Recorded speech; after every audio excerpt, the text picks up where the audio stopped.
एक स्वामी भक्त बालक। उस समय भारत की राजधानी उज्जैन में थी। राजा वीर विक्रमादित्य उस समय भारत के सम्राट थे। इन्हें बालकों से बड़ा प्रेम था। महल के भीतर प्रत्येक कार्य पर बालक ही नियुक्त थे, क्योंकि बालक सीधे, सच्चे, सरल, सुखद और सुंदर होते हैं। वह ऐसा कोई भी अपराध नहीं करते। रामायण में भी लिखा है कि प्रत्येक बालक राम का स्वरूप होता है।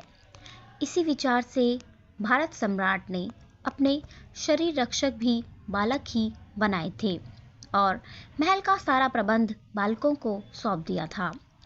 गर्मी की रात थी। सरकंडे पर महाराज सो रहे थे।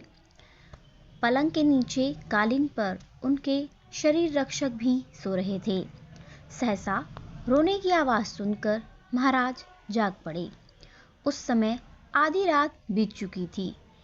एक स्त्री को रोता हुआ देखकर महाराज ने कहा, पहरे पर कौन है?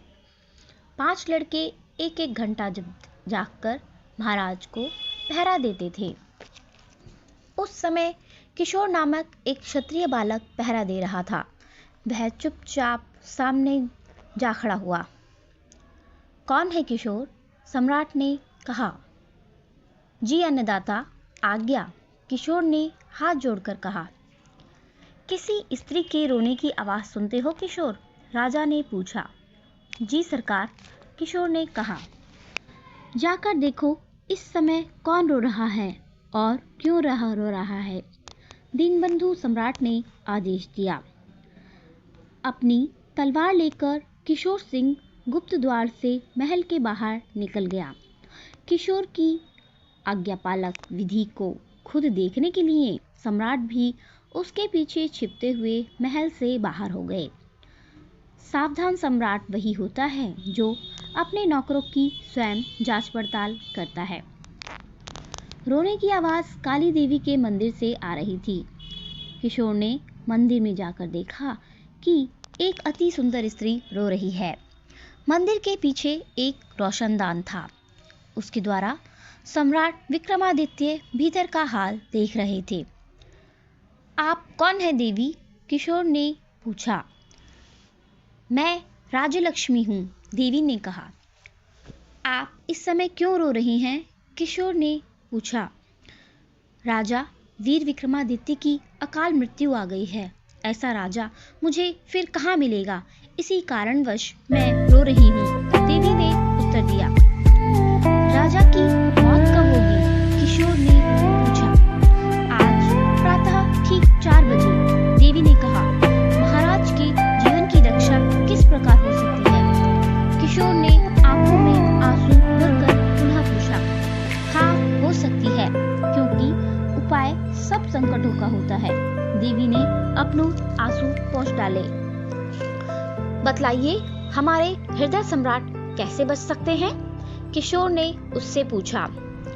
अगर कोई कुंवारा व्यक्ति काली देवी के सामने अपना बलिदान कर दे तो राजा बच जाएगा। इतना कहकर राजलक्ष्मी अंतर्धान हो गई। किशोर अपने आप से कहने लगा, कुंवारा व्यक्ति मैं कहाँ खोजने जाऊंगा? मैं खुद कुंवारा हूँ। यदि 100 किशोर पुत्र मरने से ऐसे सम्राट के जीवन की रक्षा हो तो कोई भी बात नहीं, मैं अपना बलिदान अवश्य करूंगा। इतना कहकर किशोर ने तलवार नंगी की और अपना गला काटकर देवी के चरणों में डाल दिया। यह हाल देखकर राजा ने मंदिर में प्रवेश किया। स्वामी भक्त की लाश देखकर राजा ने उसको उठा लिया। सम्राट ने देवी से प्रार्थना की कि या तो इस बालक को जीवित किया जाए, नहीं तो मैं भी तलवार से अपना गला काट डालूंगा। मैं तो समझता था कि राजा से कोई हार्दिक और निस्वार्थ प्रेम नहीं करता। वह किशोर जैसा स्वामी भक्त अब मुझे कहाँ मिलेगा? इतना कहकर राजा ने तलवार अपनी गर्दन पर चला दी। तुरंत काली माई प्रकट हो गई और देवी ने राजा का हाथ पकड़ लिया। क्या बात है राजन, तुमको रखने के लिए बलिदान लिया गया है, अब तुम नहीं मार सकते। देवी ने तलवार छीन ली। माता, यदि आप मुझ पर प्रसन्न हैं तो इस लड़के को जीवित कीजिए। यह लड़का जीवित ना हुआ तो मैं जीता हुआ भी मृतक बना रहूंगा। इसका गम मुझे खाता रहेगा। अच्छा, तुम जाओ, तुम्हारे पीछे जो भी लड़का है वह भी आ जाएगा, देवी ने मुस्कुराकर कहा। राजा चला गया और पलंग पर जाकर लेट गया। देवी ने लड़के को फिर से जीवित करके उसे गले से लगाया और जीवित कर दिया। अपनी तलवार लेकर किशोर भी महल की छत पर जा पहुंचा। आ गए किशोर? सम्राट ने पूछा। जी अन्नदाता, किशोर बोला। वह स्त्री क्यों रो रही थी? सम्राट ने पूछा। कुछ नहीं सरकार, उसकी सास ने उसे पीटा था। मैं समझा बुझाकर उसे उसके घर पहुंचा आया हूँ और उसकी सास को धमका आया हूँ कि अब कभी बहू को मारा पीटा तो तुम्हारी शिकायत महाराज से कर दी जाएगी।